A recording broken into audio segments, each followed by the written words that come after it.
Hi everyone, welcome to শিক্ষা। আজকের ভিডিওতে আমরা দশম শ্রেণীর গণিত বই থেকে দ্বিতীয় অধ্যায় সরল সুদ কষা সম্পর্কিত কিছু প্রাথমিক ধারণা ও কিছু প্রাথমিক সূত্র নিয়ে আলোচনা করব। এই ভিডিওটি দশম শ্রেণীর ছাত্রছাত্রীদের পাশাপাশি প্রতিযোগিতামূলক পরীক্ষার জন্য প্রিপারেশন নিচ্ছে এমন প্রার্থীদের জন্য সমান উপকারী হবে। তাই তুমি যদি একজন দশম শ্রেণীর ছাত্র কিংবা একজন প্রতিযোগিতামূলক পরীক্ষার প্রার্থী হয়ে থাকো, তবে এই ভিডিওটি তোমার ডেফিনেটলি উপকারে আসবে। চলো দেখা যাক আজকের ভিডিওটি।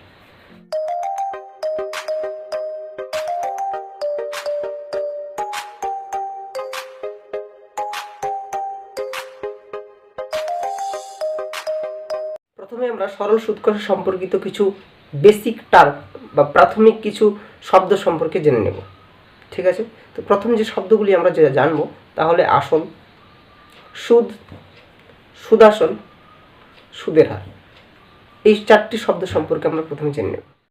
প্রথমে আমরা জেনে নিই আসল বা মূলধন বা প্রিন্সিপাল বলতে কী বোঝায়। কোনো ব্যাংক থেকে টাকা তোলার সময় কিংবা ব্যাংকে আমরা টাকা জমা রাখার সময় যে পরিমাণ টাকা ব্যাংকে জমা রাখি বা টাকা তোলার সময় যে পরিমাণ টাকা তুলে নিয়ে আসি, সেই পরিমাণ টাকাকে আসল বা মূলধন বা প্রিন্সিপাল বলা হয়।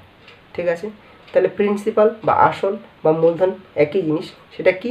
সেটা হচ্ছে যে পরিমাণ টাকাকে আমরা কোনো ব্যাংকে জমা রাখি বা কোনো ব্যাংক থেকে লোন নেওয়ার সময় যে পরিমাণ টাকাকে আমরা তুলে নিয়ে আসি তাকে বলে আসল বা প্রিন্সিপাল বা মূলধন।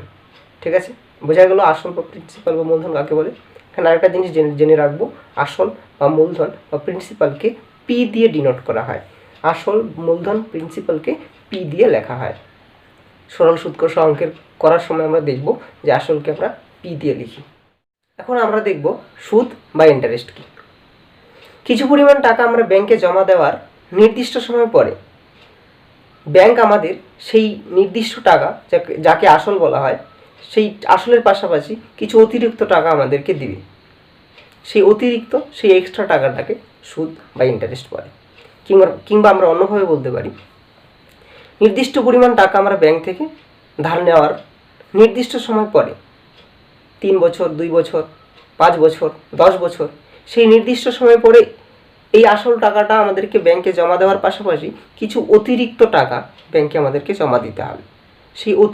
সেই এক্সট্রা টাকাটাকে সুদ বা ইন্টারেস্ট বলে। তাহলে আমরা বুঝলাম আসল কি, আমরা বুঝলাম সুদ কি। আসলকে পি দিয়ে ডিনোট করা হয়, সুদকে ইন্টারেস্ট, এজন্য সুদকে আই দিয়ে ডিনোট করা হয়। এখন আমরা দেখি সুদাসল কি। সুদাসল বা অ্যামাউন্ট কি। সুদাসল নাম থেকে বোঝা যাচ্ছে সুদ প্লাস আসল মিলে সুদাসল হয়। অর্থাৎ কোনো ব্যাংকে আমরা কিছু টাকা জমা রাখলাম, নির্দিষ্ট সময় পরে আমরা আসলের পাশাপাশি কিছু এক্সট্রা টাকা পাবো যাকে সুদ বলে। সেই আসল আর এই সুদ মিলিয়ে যে পরিমাণ টাকা দাঁড়ায় তাকে সুদাসল বা অ্যামাউন্ট বলা হয়। ঠিক আছে, তাহলে সুদাসল বা অ্যামাউন্ট কি আমরা বুঝলাম। এখন সুদের হার বা রেট অফ ইন্টারেস্ট সম্পর্কে জানা যাক। সুদের হার বা রেট অফ ইন্টারেস্ট হলো কোনো ব্যাংকে 100 টাকা জমা রাখলে 1 বছরে যে টাকা সুদ পাওয়া যায়। আমরা কোনো ব্যাংকে 100 টাকা জমা রাখলাম, 1 বছর পরে যে টাকা সুদ হিসাবে পাবো তাকে সুদের হার বলে। এবার কোনো ব্যাংকে আমরা 500 টাকা জমা রাখলাম, 2 বছর পরে আমরা 50 টাকা পেলাম। সেই হিসাবে 100 টাকা থেকে 1 বছরে কত টাকা পাওয়া যাচ্ছে? 500 টাকা থেকে 2 বছরে 50 টাকা। 100 টাকা থেকে 2 বছরে 5 10 50 10 টাকা পাওয়া যাচ্ছে। 100 টাকাতে 2 বছরে 10 টাকা। তাহলে 100 টাকা থেকে 1 বছরে কত টাকা পাওয়া যায়? 5 টাকা। তাহলে এই 5 টাকা হলো 100 টাকা থেকে 1 বছরে সুদ। তাই এই 5 টাকাকে সুদের হার বা রেট অফ ইন্টারেস্ট বলে। সরল সুদ কষার অঙ্কগুলি ভালোভাবে বোঝার জন্য এই টার্মগুলির অর্থ জানা খুবই দরকার এবং আমরা তা জানলাম। আশা করি তোমরা বুঝতে পেরেছো সব প্রতিটি টার্মের মানে। এখন আমরা দেখব কোনো নির্দিষ্ট পরিমাণ টাকা কোনো ব্যাংকে রাখলে নির্দিষ্ট সুদের হারে নির্দিষ্ট সময় পর কত টাকা সুদ পাওয়া যায় তা কীভাবে বের করা যায়। অর্থাৎ সুদ নির্ণয় করার পদ্ধতি আমরা এখন দেখব। সুদ নির্ণয় করার দুটি পদ্ধতি আমরা দেখতে পাই। সুদ নির্ণয় করার দুটি পদ্ধতির মধ্যে একটি হলো ঐকিক নিয়ম, আরেকটি পদ্ধতি হলো সূত্র। সূত্রের সাহায্যে আমরা খুব সহজেই কোনো একটা নির্দিষ্ট টাকা নির্দিষ্ট সময়ের জন্য নির্দিষ্ট সুদের হারে কত টাকা সুদ পাওয়া যাবে তা বের করতে পারবো। চলো এখন দেখা যাক। প্রথমে আমরা দেখব ঐকিক নিয়মে কীভাবে আমরা সুদ বের করতে পারি। নেক্সট আমরা দেখব সূত্রের সাহায্যে আমরা কীভাবে সুদ বের করতে পারি।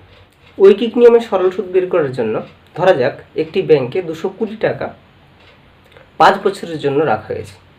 ওই ব্যাংকের সুদের হার যদি 5% হয়, তবে 5 বছর পরে আমরা ওই ব্যাংক থেকে কত টাকা সুদ পাবো তা আমরা ঐকিক নিয়মের সাহায্যে বের করব। তাহলে চলো দেখা যাক এর সলিউশন। ওই ব্যাংকের সুদের হার যেহেতু 5%, তাহলে আমরা বলতে পারি ওই ব্যাংকে 100 টাকা রাখলে 1 বছর পরে 5 টাকা সুদ পাওয়া যায়।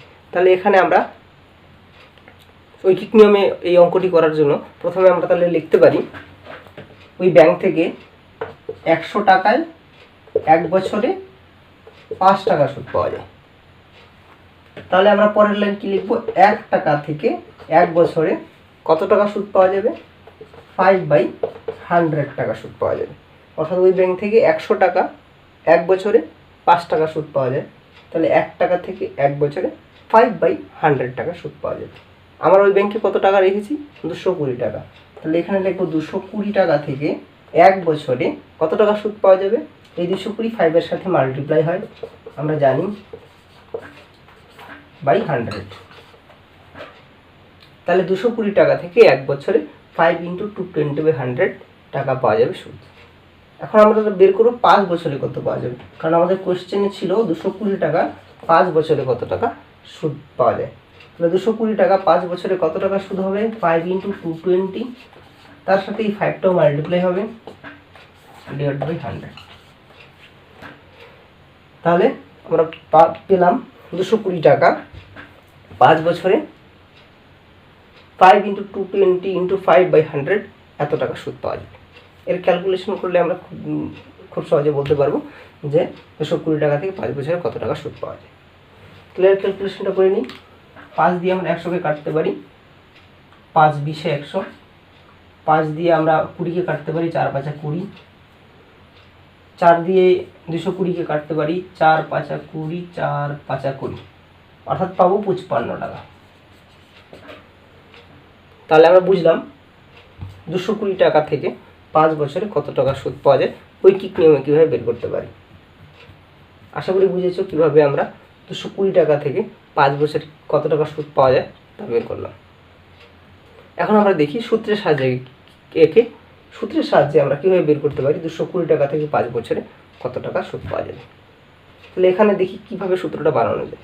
দেখো এখানে আছে হচ্ছে আসল, 5 হচ্ছে সময়, 5 হচ্ছে সুদের হার, আর হচ্ছে এই 5 হচ্ছে সময়। তাহলে আমরা লিখতে পারি আসল ইন্টু সময় ইন্টু সুদের হার বাই 100। আসল ইন্টু সময় ইন্টু সুদের হার বাই 100 এর ক্যালকুলেশন করি সুদ বের হয়।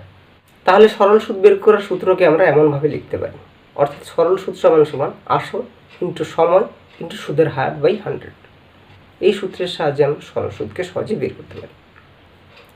আজকের মতো ভিডিওটি এখানে সমাপ্ত করলাম। পরবর্তী ভিডিওতে আমরা এই সরল সুদের সূত্র অনুযায়ী বিভিন্ন অঙ্কের সমাধান করব। আমরা 10ম শ্রেণীর বই থেকে 2য় অধ্যায় সরল সুদ কষার কষে দেখি 2 এর বিভিন্ন অঙ্কের সমাধান দেখব পরবর্তী ভিডিওতে। আজকের ভিডিওটি ভালো লাগলে লাইক, কমেন্ট এবং বন্ধুদের সাথে শেয়ার করবে। দেখা হবে পরবর্তী ভিডিওতে। Thanks for watching this video.